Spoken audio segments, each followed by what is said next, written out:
Et nous sommes de retour au plateau pour la suite de cette émission. Nous abordons notre deuxième sujet.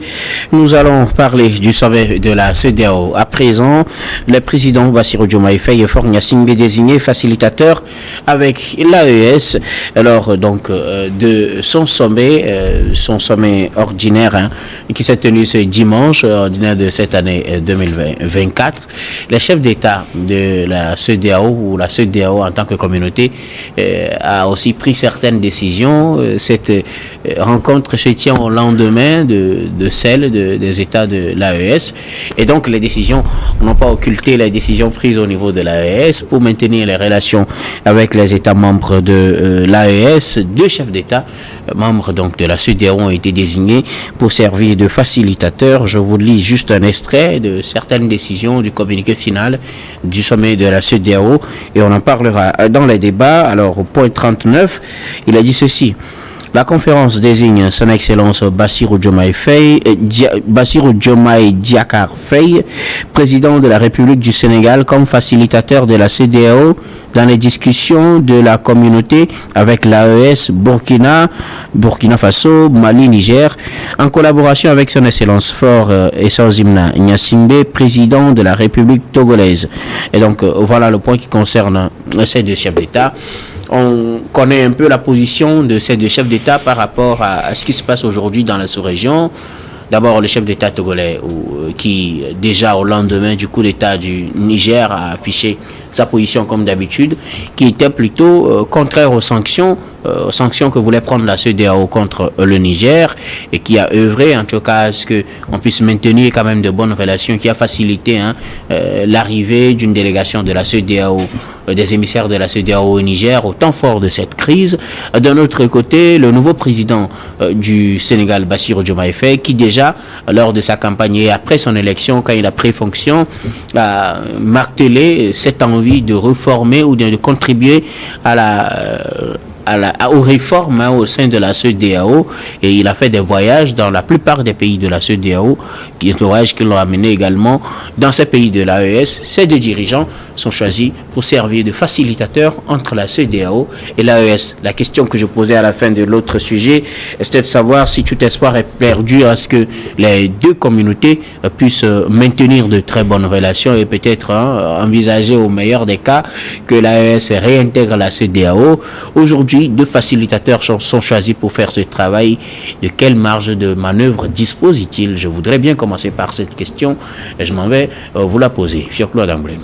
Oui, il est vrai que suite au coup d'État dans les trois pays du Sahel, le chef de l'État togolais, Faure Gnassingbé, a joué le rôle de facilitateur au niveau de ces trois pays par rapport à la CEDEAO.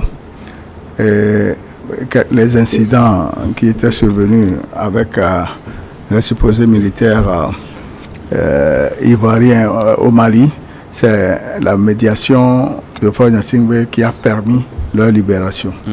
Nous avons aussi le cas du Niger où les préparatifs pour l'intervention militaire de la CEDEAO contre ce pays, le chef de l'État togolais n'a pas accepté cette option. Bon, aujourd'hui, nous avons eu l'élection du président sénégalais qui, dans sa campagne, a souhaité tout faire pour que ces trois pays réintègrent la CEDEAO. Et c'est pourquoi, lors de sa tournée, il a discuté avec ces trois leaders. Et au cours de cette 65e sommet de la CEDEAO à Abuja le dimanche dernier, les collèges des pairs ont jugé utile de leur confier la mission de médiation de la CEDEAO avec ces trois pays de l'AES, non pas seulement pour leur réintégration, mais pour voir dans quelle mesure ces relations peuvent continuer, en ce sens que dans les pays de la CEDEAO, chaque pays a les ressortissants de ces 15 ou 16 pays. Nous avons toujours dit que dans la sous-région ouest-africaine, il faut toujours la stabilité et la paix. Quand ces trois pays se disent qui ne feront plus partie de la CEDEAO, ça doit avoir bien sûr des conséquences. Et il faut que ces conséquences soient étudiées pour voir dans quelle mesure il y aura une bonne collaboration entre les deux entités. C'est pour cette raison que ces deux chefs d'État ont été choisis par leur père. Alors, de quelle marge de manœuvre disposent-ils? Est-ce qu'ils ont encore la coup de franche aujourd'hui, ou bien ils ont encore la possibilité de créer une certaine entente entre les deux blocs, AES d'un côté et CEDEAO d'un autre, quand on s'en tient au discours au niveau de ces deux sommets? À mon point de vue, les médiateurs de la CEDEAO peuvent sauvegarder la relation entre les deux entités, mais ne peuvent en aucun cas contraindre ces trois pays à réintégrer la CEDEAO, parce que le général Tiani, le vin est tiré et consommé. Ok. Alors, Adam Adronou, de quelle marge de manœuvre disposent Faure Gnassingbé et Bassirou Diomaye Faye pour leur rôle de facilitateur entre la CEDEAO et l'AES, quand on voit aujourd'hui que dans les discours, du moins c'est au niveau des discours, tout semble être vraiment tranché avec des antagonismes vraiment clairs et déjà on envisage difficilement un rapprochement des deux bords. Auront-ils quand même de la possibilité de changer quelque chose dans ces décisions qui sont prises de part et d'autre durant ces deux sommets? Vous savez, en politique, on a l'habitude de le dire, on ne dit jamais non. On ne peut pas dire que les portes sont définitivement fermées. Mais je pense qu'il y a un actif qu'il faut saluer de la part de la CEDEAO qui a, en tout cas chemin faisant, remodelé ces pratiques en ce qui concerne la désignation des chefs d'État ou de ses pairs à s'aventurer dans cette négociation qui pourrait naturellement permettre le retour de l'AES dans la CEDEAO. Il faut dire que par le passé, vous en et souvenez, c'est quel actif? C'est quoi cet actif? Oui, j'en viens. Il vous en souvient que le choix de certains chefs d'État, notamment le président Talon, en son temps, pour faire partie Talon et Julius Madabio, n'a pas été accepté.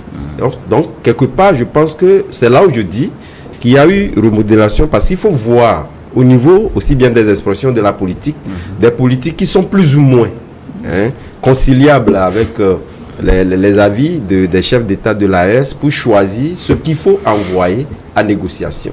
Donc déjà, je pense que la satisfaction sera exprimée d'ores et déjà dans la mesure où on sait que les chefs d'État seront bien reçus par ces trois chefs d'État-là. Les chefs d'État désignés, je parle du président Faure Gnassingbé, pour qui la politique a été toujours exprimée, une politique plus ou moins en tout cas soft en faveur de ces coups d'État là, où certains exprimaient que le pays a des attitudes assez complaisantes devant ces pays là, mais je pense que c'est un idéal que le Togo a toujours nourri en ce qui concerne sa politique de paix dans la sous-région et même au-delà de la sous-région, que le chef de l'État Faure Gnassingbé continue par exprimer.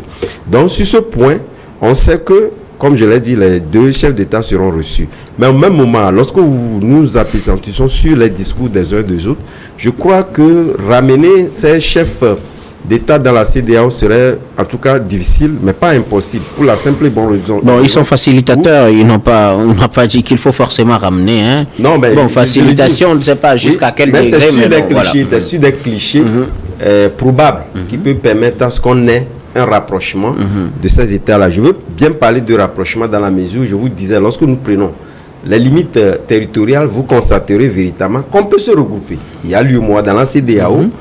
On peut également avoir qui n'a pas la même attribution que la CEDEAO. Je suis d'accord. Même la CEDEAO lui-même, ses attributions d'antan à la naissance ont été donc déroutées et sont données d'autres prérogatives. Bon, pas déroutées, on en a rajouté d'autres. Je dis tout à fait. Donc ce qui a même à hériter ces pays-là, lié donc à cette prise de position qui ne les a pas intéressés.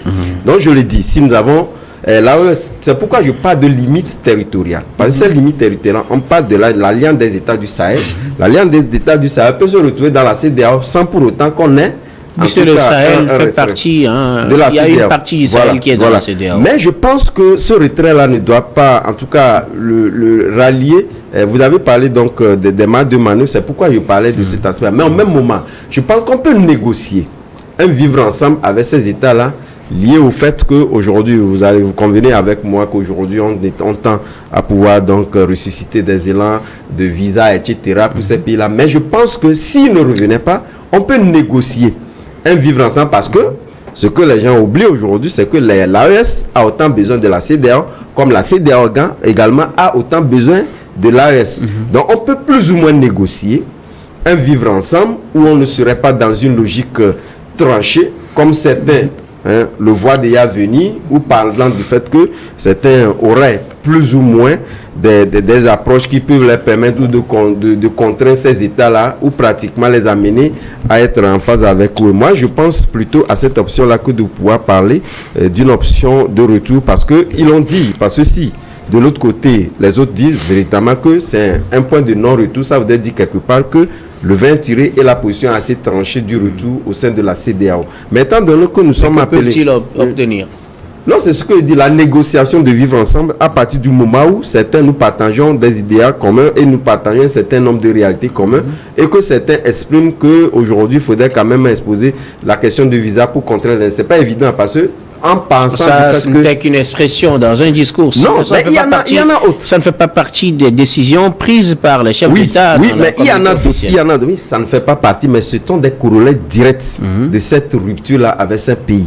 Mais ici, en allant en négociation, on ne va pas s'apaisantir sur seulement les propositions ou pratiquement les actifs exprimés par la CEDEAO pour aller à ces négociations. Il faut voir les points sur lesquels les points sensibles sur lesquels on peut s'apaisantir pour les amener. C'est pourquoi je dis, au-delà, à défaut de pouvoir les ramener, on peut négocier des points de jonction, étant donné que nous partageons des idéaux communs entre ces États-là. C'est ce que les chefs d'État peuvent en tout cas amener à comprendre. Mais au même moment, il y a une approche sur laquelle, parce que lorsque vous écoutez un peu les discours, qui sont des discours des uns des autres assez tranchés sur les deux pays. Puis Diomaye Faye, c'est vrai, lui l'a exprimé, mais ne connaissant pas entre-temps les réalités, il a dit les fenêtres sont toujours ouvertes à les amener. Mais le chef de l'État togolais prône autre approche, dans la mesure, il faudrait quand même tenir compte de la souveraineté et des approches exprimées par ces trois chefs d'État-là qui prônent. Donc il ne va pas en négociation en donnant des leçons ou en disant que voilà, vous êtes obligé. Mais quelque part, moi je pense que c'est une approche, au-delà de le prendre dans une approche assez rigueuse, moi je pense que c'est, en tout cas, ce que veut les principes de toujours, le principe voudrait quand même qu'on les ramène.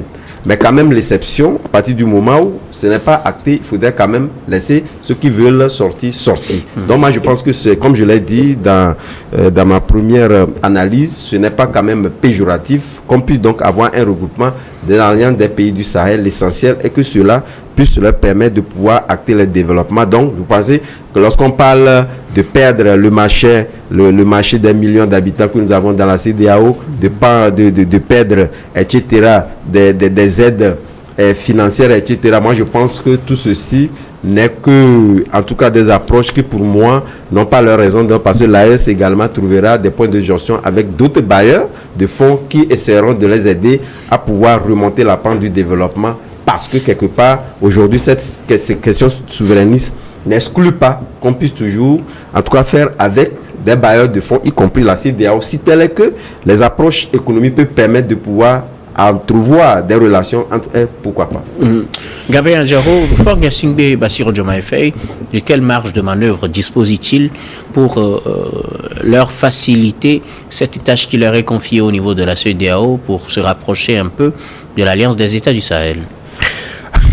C'est triste, parce que je plains un peu les deux chefs d'État qui vont dans cette négociation-là, une négociation qui est échouée d'avance pour moi, si l'objectif est de ramener ces trois États au sein de la CEDEAO. Parce que cela n'a pas été dit. Oui, mais je pense que l'objectif, c'est un peu ça, puisque Diomaye Faye a eu à le souligner, notamment que, bon, les fenêtres, il vient de le dire, les fenêtres sont toujours ouvertes pour faire revenir ces trois pays au sein de la CEDEAO. Parler de l'image des fenêtres, c'est dire que les portes sont fermées, mais c'est que tu n'es pas fermé au moins. Oui, mais aujourd'hui, il faut reconnaître que les grillages sont fermés. Ouais. Même les grillages sont fermés aujourd'hui. Ce n'est plus possible de faire revenir ces trois pays au sein de la CEDEAO, mais ils peuvent discuter des conditions qu'il y aura entre de départ et même des relations qu'il y aura avec les deux entités aujourd'hui. Vous savez, moi je ne trouve même pas ça assez assez grave parce que c'est tout à fait normal. Quand tu es dans une maison avec tes frères et que tes propres frères te mènent la vie dure, qu'est-ce que tu fais? Tu parles ou bien tu vas construire ta propre hutte. C'est ce qui se fait normalement. Et les 3 pays-là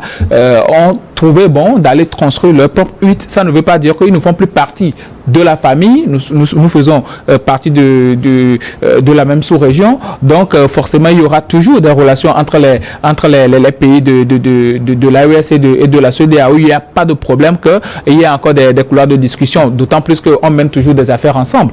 On a besoin des pays de l'AES et les pays de l'AES aussi ont besoin de nous. Nous avons des ports, mais nos ports n'existeront pas si ces pays enclavés-là n'existent pas non plus. Donc, ça veut dire qu'on dépend l'un de l'autre. Sauf que dans l'organisation CEDEAO, ça ne marche pas et les pays-là ont trouvé mieux d'aller faire leur construction ailleurs. Donc, aujourd'hui, le choix de Diomaye Faye et du président, son excellent Faure Gnassingbé, pour moi, c'est tout à fait normal puisque ce sont des 2 présidents qui, Faure Gnassingbé, premièrement, qui a toujours voulu prendre la voie douce pour pouvoir faire revenir ces gens-là au sein de la CEDEAO, employer la voie douce pour pouvoir ramollir les positions et tout. Mais ces pairs de la CEDEAO ne l'avaient pas compris et ne l'avaient pas accepté. Aujourd'hui, ils sont en train de se rendre compte de leurs erreurs, mais c'est déjà trop tard. Et ils le font même de quelle manière d'ailleurs? Puisqu'ils sont en train de dire, ben, si ces 3 pays-là veulent partir, ils vont partir avec les conséquences. Mais quelles conséquences?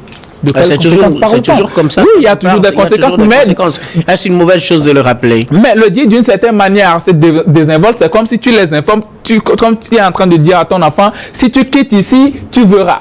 Ben, ça n'a aucun sens. Ce sont des pays assez mûrs qui réfléchissent, qui savent à quoi s'en tenir et qui connaissent leurs objectifs. C'est aussi simple que ça. La Mauritanie a quitté la CEDEAO. Jusque-là, la Mauritanie n'est pas revenue. Mais est-ce que le ciel est tombé sur la Mauritanie? Je ne pense pas. Donc aujourd'hui, c'est une mission assez difficile qu'on a confiée aux 2 chefs d'État. Mais je pense que ça ne va pas aboutir parce que si l'objectif est de faire en sorte que ces 3 États renouent avec la CEDEAO, ça ne marchera pas parce que ça pouvait marcher si depuis le début, que la position s'est un peu ramollie, surtout après le sommet d'Abuja qui avait été avorté entre-temps quand Tiani était venu à Lomé pour donner ses commissions au chef de l'État. Je pense que pendant cette période-là, il aurait pu avoir quelque chose. Mais dans cette mesure où les États de l'AES ont déjà formalisé leur institution, et sont tournés vers la création des commissions et autres là, qui vont travailler pour la vie et la pérennité de cette institution AES là. Je ne suis pas sûr qu'aujourd'hui Faure Gnassingbé et Diomaye Faye puissent faire en sorte que ces pays-là ramollissent leur position et reviennent au sein de la CEDEAO. Ce ne sera pas possible. Il va falloir qu'on s'en tienne à cela et qu'on sache que bon, même avant, je l'ai déjà dit, avant 28 mai 1975, il y avait déjà des relations entre les pays. Maintenons ces relations-là et continuons notre marche. Si la CEDEAO veut changer, bon, quand la CEDEAO va changer, je pense que les pays de l'AES aussi vont réfléchir à leur position. Mais pour le moment, la meilleure des choses, c'est que bon, Faure Gnassingbé et Diomaye Faye sachent que ils vont à une mission impossible. Merci beaucoup pour vous. C'est une mission impossible, on l'imagine déjà perdue d'avance selon votre raisonnement. Mais Adam, apparemment, vous ne voyez pas la chose de cette manière. Oui, vous savez, oui, l'approche que j'aimerais rajouter en réalité, c'est justement le fait que nous avons constaté qu'au niveau de la CEDEAO, la plupart des pays, surtout lorsque nous prenons la commission, a toujours tendance à pouvoir faire, en tout cas, un peu de l'impulsion ou pratiquement avoir une attitude disons assez dur lorsqu'on parle du retrait de ces pays-là.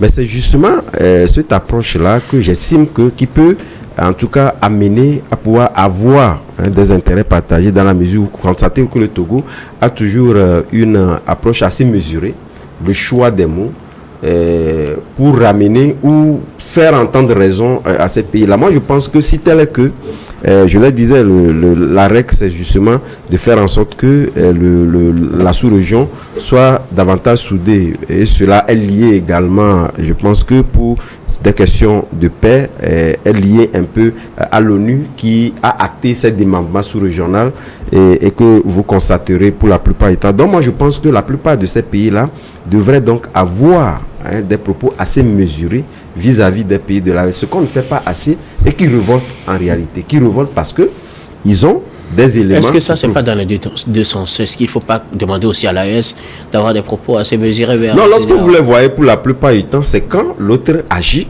que les pays de l'AES répondent. Ils n'ont jamais agi en avant. Donc ça voudrait dire quelque part que vous qui êtes le patron, j'estime en ce sorte que la CEDEAO était là avant l'idée de l'AES. Donc ça voudrait dire quelque part, c'est à l'AES, la CEDEAO de trouver l'approche nécessaire pour ramener ce rapprochement-là, ce qu'il n'a pas fait et qui révolte les autres à pouvoir lui répondre dans une position assez tranchée.